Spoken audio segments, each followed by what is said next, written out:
حضرت عبداللہ بن عباس رضی اللہ تعالیٰ عنہ آپ فرماتے ہیں کہ جب بندہ صدق دل سے گناہوں سے توبہ کرتا ہے تو اللہ تعالیٰ اس کی توبہ اس طریقے سے قبول کرتا ہے کہ اس کے نامہ اعمال سے گناہوں کا نام و نشان مٹا دیتا ہے، کیونکہ التائب من الذنب کمن لا ذنب لہ، اس کے نامہ اعمال اس طرح صاف ہو جاتے ہیں جس طرح پہلے دن کا بچہ ہوتا ہے اس نے گناہ کیا ہی کوئی نہیں۔ تو آپ سوچیں گناہ کیا نہیں ہوتا یا اللہ ختم کر دیتا ہے؟ ایک حدیث پاک میں تو پتہ چلتا ہے اللہ مٹا دیتا ہے۔ جو فرشتے گناہ لکھنے والے ہوتے ہیں اللہ تعالیٰ ان کو بھی ان کے گناہوں کو بھلا دیتا ہے، ان سے بھی بھلا دیتا ہے۔ دوسری بات لکھی، انسان کے چونکہ اعضاء میدان حشر میں گواہی دیں گے تو اللہ ان اعضاء کو بھی اس کے گناہوں کو بھلا دیتا ہے۔ تیسری بات ہے زمین کا وہ ٹکڑا یومئذ تحدث اخبارہا بان ربک اوحی لہا، سورہ زلزال کہتی ہے کہ زمین کا ٹکڑا بھی بولے گا کہ مولا میرے اوپر اس نے یہ گناہ کیا ہے۔ تو حضرت عبداللہ ابن عباس فرماتے ہیں کہ نبی کریم صلی اللہ علیہ وسلم نے فرمایا اللہ اس زمین کے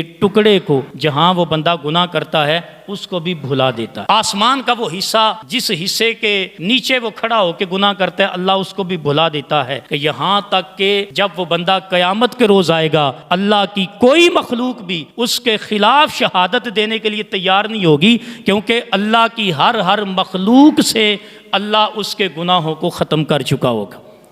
توبہ کا مطلب آپ ہلکا نہ لے، توبہ کا مطلب ہے انسان کا صرف اپنے نامہ اعمال کو صاف نہیں کرنا بلکہ پوری کائنات کی مخلوقات سے اللہ اس کے گناہوں کو ختم کر دیتا، یہ ہے توبہ۔ تو اس کا مطلب ہوا توبہ کسی صورت میں بھی نہیں چھوڑنی چاہیے۔